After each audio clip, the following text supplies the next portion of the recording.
Binabati po sa inyo ng mabuhay po kayo at lahat ng ugat sa inyong katawan. Kasama si Miss Juvie de Guzman. Yan, ako, mabigat. Good morning, everybody. Mabigat ang sinasabi ni Secretary John Vic Remulla. Oh, grabe, no? Oo, Grabe. susunugin daw namin ang Malacanang sa pamamagitan ng lighter.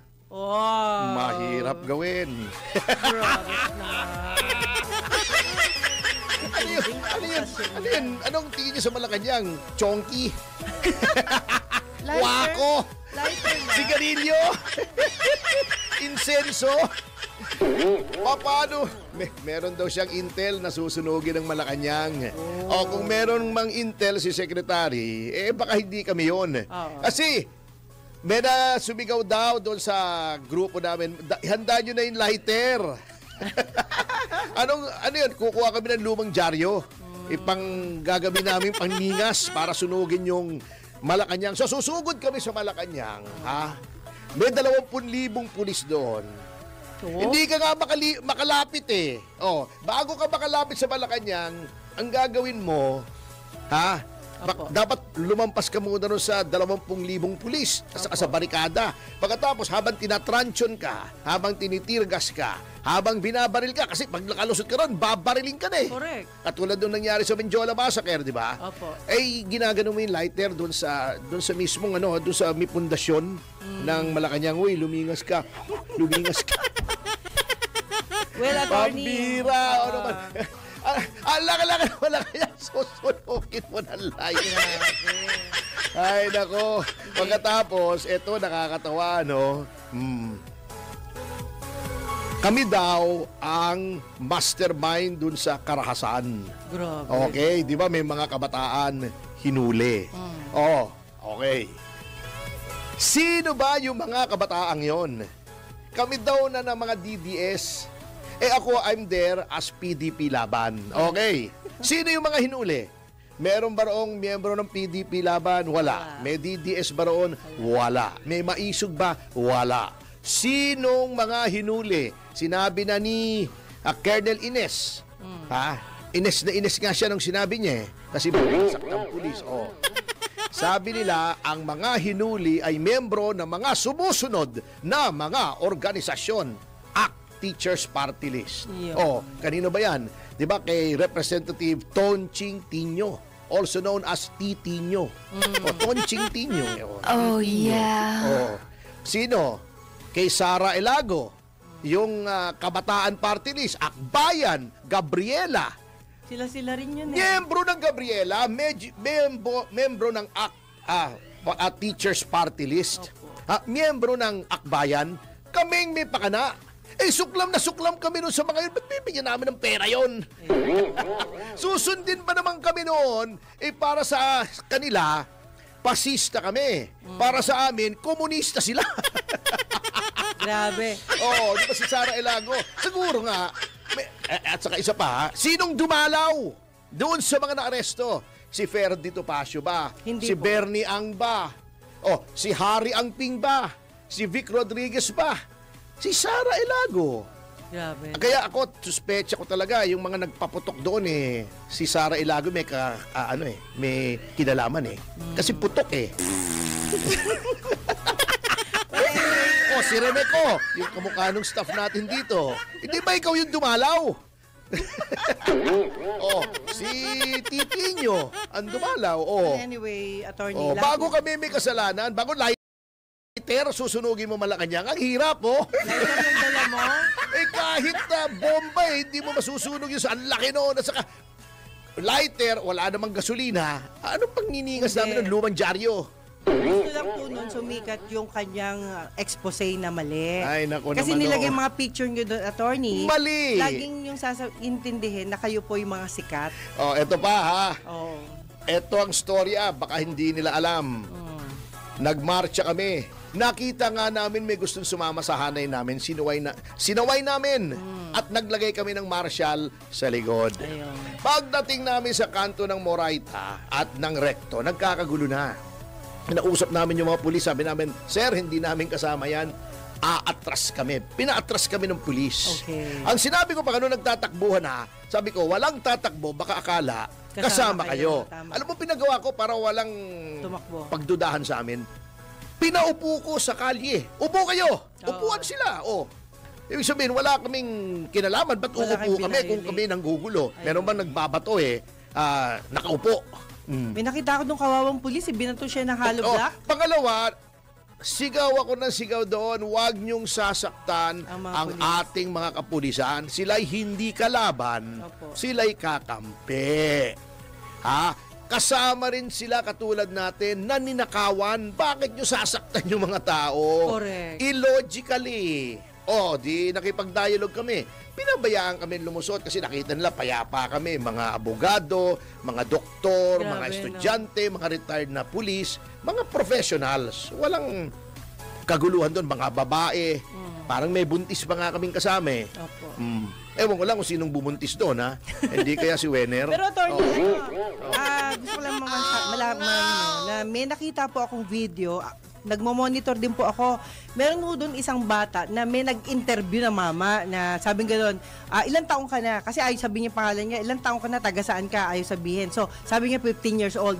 Doon sa mata niya, nung naghubad siya ng, ng hood niya, yung pangalawang video is nagsasabi na siya yon, yung 15 years old na nagpapanggap na siya po'y nawawala. Iniwan daw siya ng tsuhin niya. Ang point doon, may gumagawa ng gulo, katas yung mga bata na tinuturuan na lalapit sa grupo na kunwari nawawala sila. This is the same person. The Para same malaman person. nyo, walang nanggulo ron sa grupo namin. Okay, pangatlo, tuwing ini-interview ko ng media, ang lagi kong panawagan, payapa po Opo, tayo. yun. Ang tunay na Pilipino, hindi nananakit ng kapwa Pilipino. Sapagkat hindi tayo magkalaban, iisang uri, iisang lahi, iisang Opo. ating pinaglalaban. Anti-corruption, ba't mo sasaktan yung pulis? Galit din sa corruption yun, maniwala ka, marami ako nakakausap ng mga pulis. Suklam na suklam din sila. Eto nga, meron nga dumadaan doon sa EDSA nung sinasabi namin, bumusina Yes. para sa hustisya.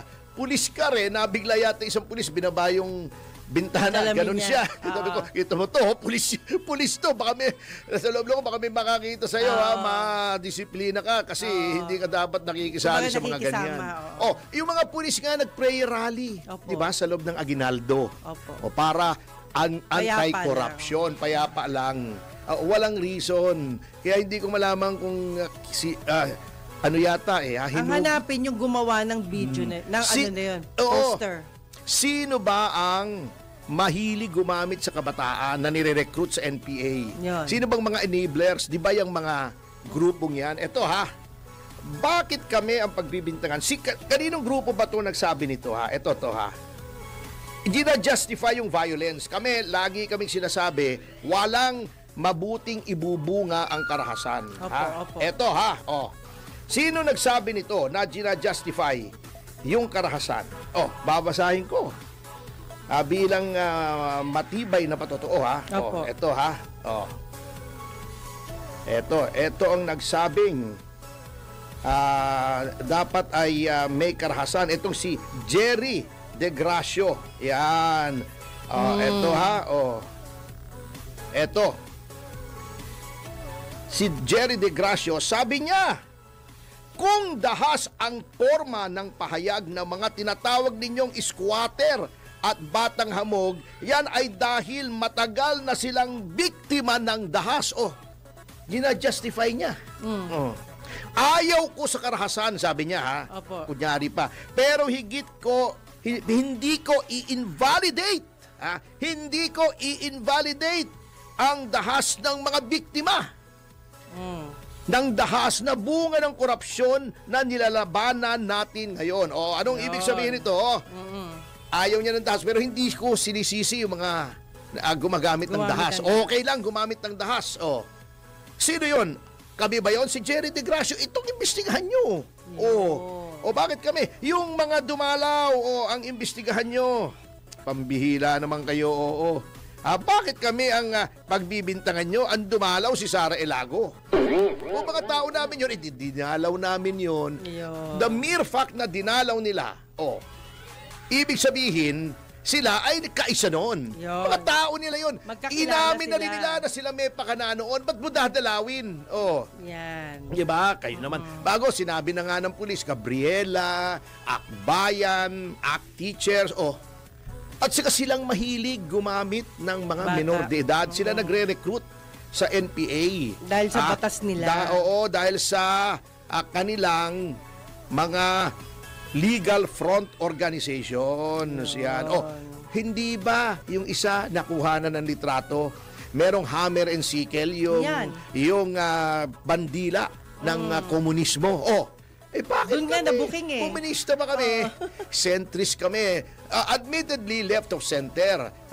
Social democrats kami. Opo. Pero hindi kami sosyalista, hindi nga kami sosyalista, komunista pa. Di ba? Yan ang hirap Masakit po yung Yan mapagbintangan. ang tinatawag na mema. Ako hindi nasasaktan kasi alam kong walang kalokohan Yes. Wala kang Pero yung kinalaman mga dyan. naniniwala, I'm sorry. Imbestiga naman po kayo. Huwag kayong basta naniniwala sa mga fake news. Kasi ang dami ho niyan ngayon, lalo na mag-eleksyon na naman. Oo. Yun ang target na yan Alam nyo, Kengkoy nga sketchy report pala bago sasabihin nyo agad kami. Sketchy nga parang sapatos ko yan, Skechers. Ay, nako talaga, kaya kasi, hinugot sa puwet Yes. Nagagalit nga rin si Attorney Peralta Wala akong magawa. Oo nga sino ba namang, hindi, ako natatawa. Kung sinasabi ng mga kwan, sabi ko kasi dati, may candlelight vigil kaming binalak. Pero in-scrap na namin dahil ang weather report nga uulan. Opo. Pangalawa, sabi ko, wag na kayong magdala ng kahit Useless. na ma-misinterpret pa. Opo. Kasi baka sabihin, pang sindi pa ng Molotov yan, never mind. Siguro may mga hindi nakakuha ng word, sinabi, yung mga lighter nyo. Kung ikaw ay manununog, di ba dapat ang dalangan mo, sulo. Yes. Molotov. Nasaan ang Molotov namin? Sana kinapka pa nila kami lahat, wala silang Yun. mapapala. At sinabi namin, pagdating namin sa Mendiola, sabi namin, mga kapulisan, wala kayong dapat alalahanin sa amin. Sabi ko kay General Aberin, ayan, nandyan siya para patutuhanan ako. Sir, programa lang kami, 5 minuto, then organized dispersal na kami. Ayun. Pagkatapos, kumana na kami, kung nakarap ka sa Malacanang, di ba kanan itong Mendiola, Opo. papuntang National Teachers College. Yes. Nagpahinga lang ako doon sa isang coffee shop kasi basang-basa yung t-shirt ko damit talaga. nyo. Hindi dahil sa dahil na water cannon kami sa pawis. Sino ba namang hindi papawisan? 2.8 kilometers yun, from Liwasan to Mendiola. Ang ginawa ko ng dilihensya ako ng paper towel, ginanon-ganon ko lang yung t-shirt ko. Then kami, si Bong, yung sasakyan ko hindi makapasok nandun sa Nicanor Reyes. Nag-tricycle kami. Talaga. Yung tricycle na gawa ng Bombay, ng Indians.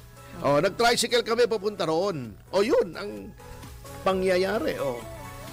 Well, totoo yan, Atty. Ako naniniwala naman ako Tsaka ba't mo sisiraan yung pangalan mo sa ganyang bagay lang? Oo nga, ako abogado ko. Nga po.